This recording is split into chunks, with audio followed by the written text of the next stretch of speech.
আচ্ছা, নিরামিষের দিনে কি বড্ড সমস্যা হয় যে কি রান্না করব, নতুনত্ব কি রান্না করব। একবার এই রেসিপিটা বাড়িতে ট্রাই করতে পারেন, বাড়ির সকলেরই পছন্দ হবে আর আপনারও সময় বাঁচবে অনেকটা। খুব অল্প সময়ের মধ্যেই এরকম একটা সবজি তৈরি হয়ে যাবে, তাও আবার নিরামিষ, অল্প মশলা দিয়ে। প্রথমেই আমি এক বাটি নিয়ে নিয়েছি মোচা, আর মোচাটা আগে থেকেই সেদ্ধ করে জল ঝরিয়ে নিয়েছি। 2 ঘন্টা আগে ভিজিয়ে রেখেছিলাম মটর ডালটা ভালো করে ধুয়ে পরিষ্কার করে নিয়ে একটা মিক্সির জারেতে মোচা আর মটর ডাল দিয়ে আমি 2টো কাঁচা লঙ্কা দিয়ে সামান্য একটু জল দিয়ে একটা ঘন পেস্ট তৈরি করে নিলাম।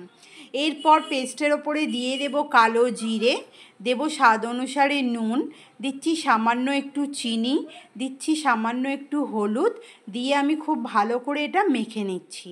চিনি দিয়েছি যাতে মোচার খার ভাবটা কেটে যায়।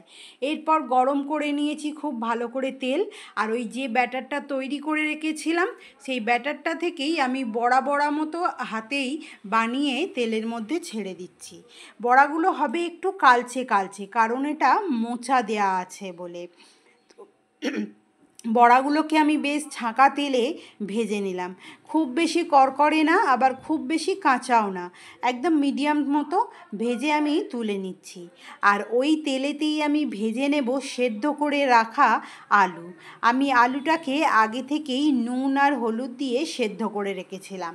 যদি আলু পছন্দ না করেন তাহলে আলুটা স্কিপ করে যেতে পারেন। তো আমি আলুগুলোকে বেশ ভালো করে লালচে লালচে করে ভাজা করে নিলাম। এরপর আমি দেব ওই তেলেতেই ফোড়নে নিয়েছি 2টো শুকনো লঙ্কা, দারচিনি, লবঙ্গ, এলাচ, জিরে, আর নিয়েছি কারি পাতা। যদি কারি পাতা পছন্দ না হয় এখানে কাসুরি মেথি বা ধনে পাতাও দেয়া যায়, তবে ধনে পাতা ফোড়নে দেয়া যাবে না, ধনে পাতাটা সব শেষে দিতে হবে। আমি টমেটো কুচি দিয়ে সমস্ত ফোড়নকে খুব ভালো করে ভেজে নিলাম। এরপর দিচ্ছি আদা বাটা, নুন, হলুদ, লঙ্কা গুঁড়ো, জিরে গুঁড়ো, ধনে গুঁড়ো। মশলা দিয়ে আমি 2 মিনিটের জন্য নাড়াচাড়া করে নেব। দেব সামান্য একটু চিনি যাতে মশলায় খুব ভালো একটা কালার আসে। তো দিয়ে বেশ ভালো করে আমি মশলাটাকে কষিয়ে নিলাম। এরপর দিয়ে দিচ্ছি ভেজে রাখা আলুটাকে দিয়েও আমি বেশ ভালো করে নাড়াচাড়া করে মশলার সঙ্গে আলুটাকেও কষিয়ে নেব।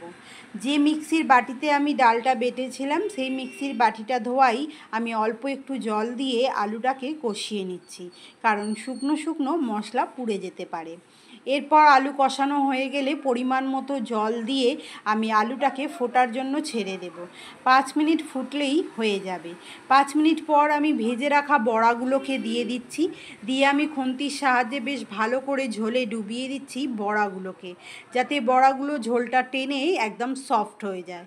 ওপর থেকে দিয়ে দিচ্ছি আমি গরম মশলা গুঁড়ো, আর দিয়ে দিচ্ছি ঘি। দিয়ে আমি গ্যাসের ফ্লেম অফ করে 5 মিনিটের জন্য সবজিটাকে চাপা দিয়ে রেখে দেব, যাতে বড়াগুলো পুরো ঝোলটা টেনে একদম সফট নরম হয়ে যায়। রেডি হয়ে গেছে আজকের সবজি। আবারও দেখা হবে নতুন একটা রেসিপির সঙ্গে। টাটা।